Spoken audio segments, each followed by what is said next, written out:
The idea has always been in fighting that the champion takes on all challengers, the best of the best, but that doesn't mean that those champions have to be exactly thrilled about the matchups. In fact, sometimes they use every bit of leverage they have in their position to outright avoid certain fights altogether. I'm Tommy from MMA On Point. A huge shout out to the biggest channel supporters and our Hall of Famers. Let's talk about 10 fights champions did not want to take. Number 10, Leon Edwards versus Colby Covington. Another very recent one, another very ongoing one. And as you'll see with a few fights on this list, just because the champ refuses doesn't mean that's what's going to end up happening. After all, the boss is the boss at the end of the day, and if they want you fighting this guy or that guy, it's only your will against theirs, and the UFC has proven time and time again that they don't give a single fuck. They will strip the shit out of you. I could care less. But none of that stopped Rocky Edwards from doing what he could to prevent Colby Covington from being gifted a third title challenge. Listen, Ian getting the title shot next fight. Look at the road I had to take to get there, right? Sit out for a year and a half, then randomly pops up at the weigh-ins and be like, okay, he's fighting for the title next. Like, it makes no sense.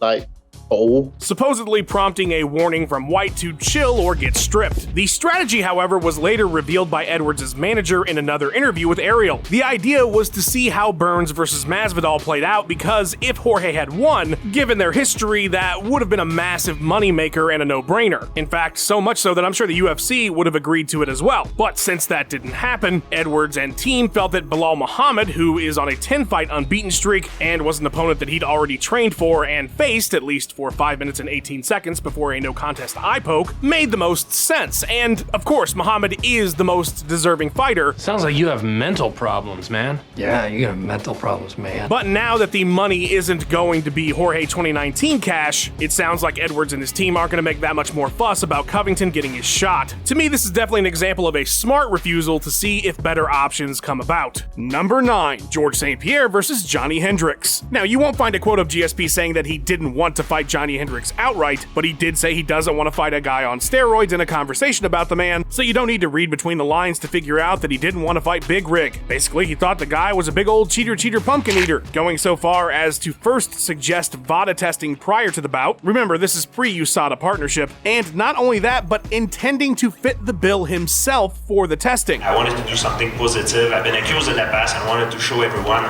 that it's possible to be champion and without using drug, and I want to make a statement, raise the bar. George had 6 fights or 6 years to prove his innocence of people accusing him of stuff. He wants to prove it with me. He just chose the wrong person because I chose WADA. WADA is a lot harder testing than the other one he wanted to use.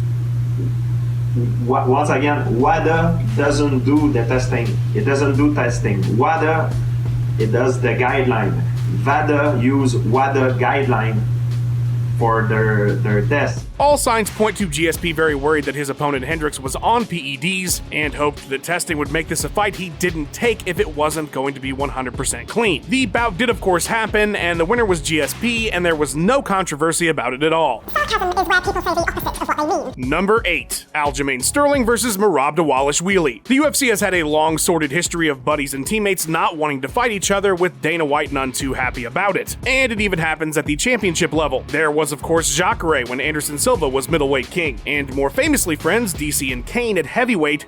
I'm not gonna fight Cain Velasquez. I'm not gonna fight Luke Rockhold. It'll never happen. I would actually much rather vacate both championships than fight both of those guys. But those two situations were slightly different. Jacare never quite made it to that top contender spot, and DC avoided the conflict with his bestie altogether by quickly moving down to light heavyweight in the UFC. The same cannot be said for Aljo and Merab. Like the previously mentioned buddies, both men have outright said they refuse to fight each other, but the Machine is the clear number 1 contender at bantamweight. I'm so sorry, Mr. Skittles. And has been for at least a few fights now. Dvalishvili is on a 9-fight tear and defeated former champion Piotr Jan in his last outing. Sterling continues to go on record saying that he'll not be fighting his best bud, going so far as to imply that he's moving up to featherweight after his bout with O'Malley. That's a friendship that I would never want to ruin over what?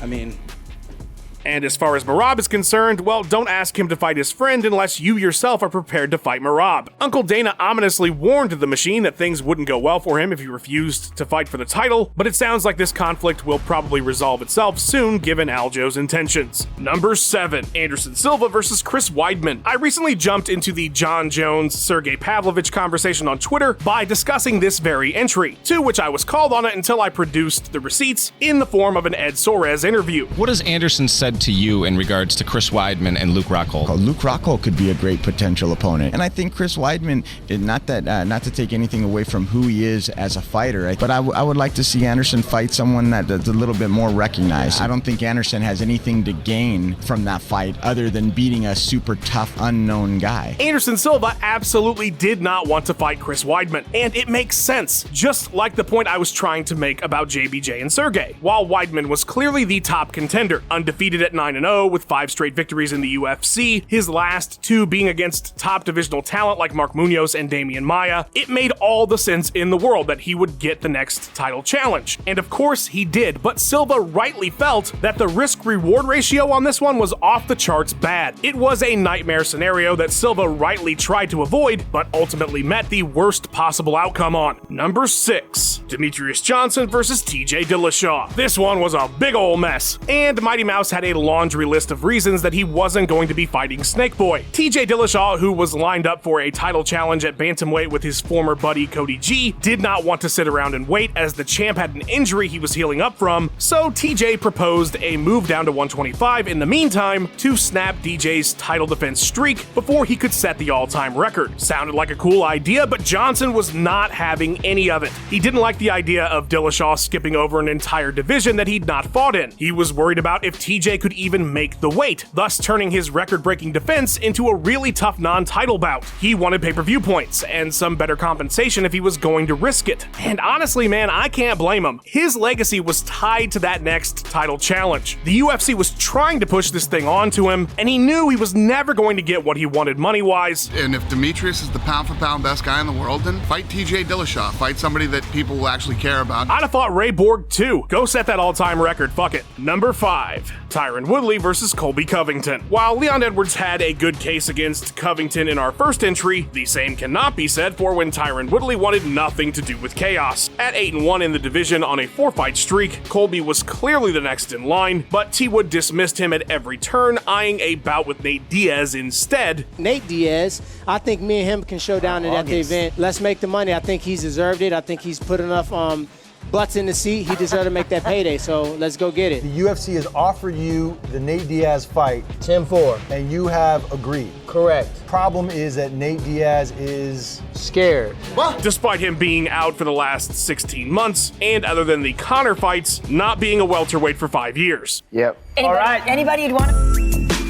While I can't fault Tyron for wanting that sweet, sweet Diaz money, the fight made 0 sense, and according to Covington, Woodley was offered to fight him at UFC 219 but declined, prompting the UFC to make an interim title for Colby. Chaos would then opt for a surgery and miss out on a bout with Woodley, who beat up Darren Till instead. Bosh, amazing, sick, great, fantastic. What else do you want me to say? But the rivalry remained white hot, and so the UFC tried to put it together yet again at UFC 233, but according to Dana White, Woodley refused the matchup. This would result in the event being canceled altogether. T Wood refuted the claim, saying that he was open to a bout on that date, but he wanted to make sure that his hand, which had been injured, was 100% before he took on someone as dangerous as Covington. The doctor said, well, UFC might have to sit their ass down a little bit because your hand fucked up, dog. The two would end up finally fighting in 2020, but by that time, Woodley was closer to being KO'd by Jake Paul than he was his impressive title reign. Number 4, Michael Bisping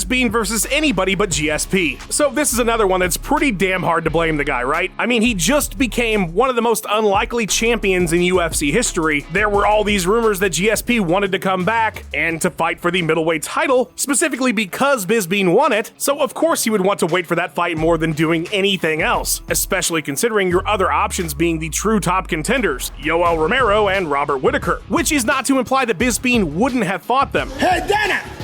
Give me the fucking boy! I do absolutely think he would. I'm not trying to say that he was scared. What I'm saying is that the prospect of fighting GSP was so much bigger than anything else that could have been, and he knew he was probably only ever going to get one shot at a fight like that. Now, of course, he did fight Dan Henderson, who was ranked outside of the top 10, and he was injured for a considerable amount of time in 2017, which made those bouts with Romero and Whitaker difficult to put together. Although some fans have theorized that maybe he used the injury to ensure he was off long enough to make the fight with GSP, which took forever, if you recall, to put together. Whatever the case, I really can't blame the count one bit. Number 3, Germaine de Randamie versus Chris Cyborg. If there was a list of things not to do when you win the first ever title in a division that was essentially created for a single fighter who was now going to finally get a chance to compete for said championship, at number 1 would have been refusing to fight said division creating fighter. But that list was sadly not presented to Germaine de Randamie before she refused to fight Chris Cyborg after defeating Holly Holm for the first ever UFC women's featherweight strap. The division, which never truly existed beyond the title fights that it generated, was literally made as a showcase for Cyborg, who fought at 145 and was clearly one of the most dominant champions in the sport. But when push came to shove, GDR cited Chris's prior PED failure 6 years earlier as the reason she would not be granting her a title challenge, essentially accusing her of being a cheater. This did not go over well, at the time at least. Later, the UFC would use this to throw Cyborg under the bus on her way out, but that's a story for a different time. In the moment, de Randamie was stripped of her title and shamed all over MMA social media. Chris would fight for the vacant title and win it less than 2 months after GDR was stripped for refusing to fight her. Number 2, Tito Ortiz versus Chuck Liddell. Now, depending on who you're talking to, the reasons are different, but the conclusion is the same. Tito Ortiz did not want to fight Chuck Liddell, and as a result would sit out for nearly a year at the prime and height of his career. Things came to a head after Ortiz defended his light heavyweight title against Ken Shamrock, and it was clear that Liddell was the number 1 guy and next in line. In fact, many have speculated that the UFC was protecting Tito's title reign by giving Chuck top contender fights while never allowing him to compete for the championship himself because they knew he would knock off the Golden Goose. But with the Iceman's popularity growing exponentially, it was now unavoidable. Ortiz refused, saying to this day that it was simply about money. Liddell and Dana have both said that he just didn't want to lose the title and knew he would, so he stalled as long as possible. Whatever the case, an interim title was brought in to force more pressure, although it backfired when Randy Couture defeated Chuck. The two would eventually fight more than a year after they really should have, with the Iceman KOing the former champ who had dropped the strap to Couture. Number 1, John Jones versus Chael Sonnen. Yes, it is the most infamous of instances of a champion refusing to fight a challenger. If you want to call Chael Sonnen a challenger, and all I gotta say is, when you're the greatest fighter in the world, they got the name for you. They don't call you a great fighter, they call you Chael Sonnen. You're damn right. Beat him